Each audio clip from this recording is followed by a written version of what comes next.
एक कथा शायद आपने कभी सुनी हो। एक कोई राजा था, उसके मंत्री की ना एक आदत थी। उस राजा का जो मंत्री था वो बात बात में कहा करता था, भगवान की बड़ी कृपा है। क्या कहता था, एक बार बोलो ना जरा, भगवान की बड़ी कृपा है। कुछ भी हो जाए, कैसी भी बात हो, कोई भी स्थिति परिस्थिति हो, उसके मुंह से यही निकलता, भगवान की बड़ी कृपा है।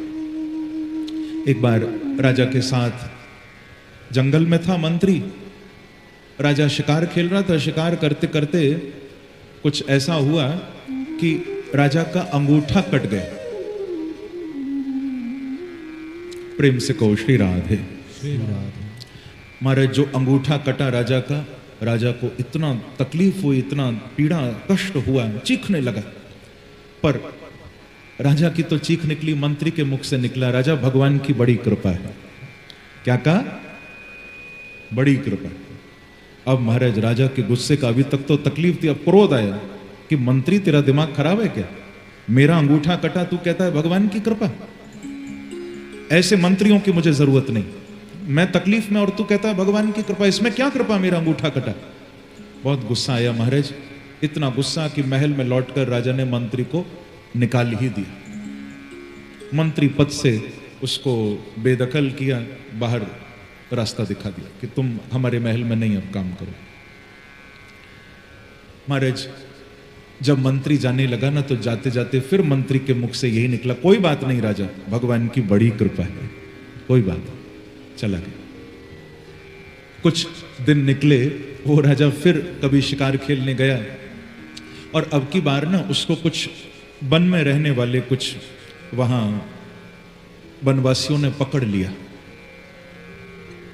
उन्होंने अपने वन में किसी देवी को मनाया था, देवी से कोई मन्नत मांगी थी, पुराने समय की बात। उनकी वो मन्नत पूरी हो गई होगी, तो देवी को बलि देने के लिए वो किसी को ढूंढ रहे थे और उन सब ने राजा को शिकार खेलते देखा तो राजा को पकड़ लिया। और बहुत सारे थे। राजा पहले तो मुकाबला करता, लेकिन बाद में हार गया। वे सब राजा को पकड़कर ले गए। बहुत ध्यान से सुनना। जब पकड़कर ले गए और बलि देने लगे राजा की, बिल्कुल तैयार थे महाराज, तलवार सिर पर मारने वाले थे। पर उसी समय उन वनवासियों में से एक व्यक्ति बोला कि भैया रुको रुको, इसकी बलि मत दो। अरे हमने तो संकल्प किया था कि हम पूरे इंसान की बलि देंगे, ये पूरा नहीं है, जरा गौर से देखो, इसका एक अंगूठा कटा हुआ है, इसकी बलि मत दो, ऐसा कहा। जब देखा कि इसका अंगूठा नहीं है, तुरंत महाराज छोड़ दिया, इसको छोड़ो छोड़ो जाने दो। वे सब छोड़ के भाग गए और राजा रोता हुआ अपने महल में आ गया। महल में आते ही कहा कि तुरंत मंत्री जी को बुलाओ, मैंने उनको नौकरी से निकाला था, तुरंत बुलाओ। मंत्री को बुलाया गया। कहा महाराज आपने फिर याद किया, क्या बात हो गई?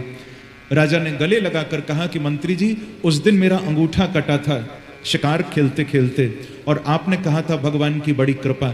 आपने झूठ नहीं कहा था, बिल्कुल भगवान की कृपा थी, क्योंकि आज अंगूठा होता तो मेरा गोविंदाय नमो नमः, कृपा ही थी भगवान की।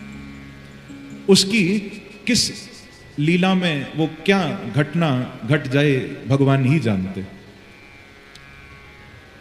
लेकिन राजा ने कहा मंत्री जी, एक बात तो अभी भी समझ में नहीं आई। क्या? बोले चलो मेरे ऊपर तो भगवान की कृपा हो गई, लेकिन मैंने तुमको नौकरी से निकाला था, उस समय भी तुमने कहा भगवान की बड़ी कृपा। अरे तुम पर कहां कृपा हुई? तुम नौकरी से भी गए, समाज में भी तुम्हारा इतना अपमान हुआ कि राजा ने मंत्री को निकाल दिया, तुम पर कहां कृपा हुई? तो मंत्री ने कहा राजा सबसे ज्यादा कृपा तो मुझ पर हुई है। वो कैसे? बोले राजा तुमसे भी ज्यादा कृपा मुझ पर हुई, क्योंकि यदि मैं मंत्री पद पर होता तो आज भी मैं तुम्हारे साथ जंगल में होता, और तुम्हारा तो अंगूठा था नहीं, तो तुम बच जाते, तो मेरा गोविंदाय नमो नमः हो जाता। तुम्हारा कुछ नहीं जाता, मैं मारा जाता आज। बोलो बांके बिहारी लाल की जय। तो मुझ पर भी भगवान की कृपा। बंधुओं, हर स्थिति में बांके बिहारी का हम दर्शन करें, उनकी कृपा का दर्शन करें, यही भागवत का संदेश है। आज क्या पता वो बात तुमको गलत लग रही हो, पर आगे चलकर उसमें भी कोई रहस्य छुपा हो, कोई कृपा छुपी हो, क्या पता।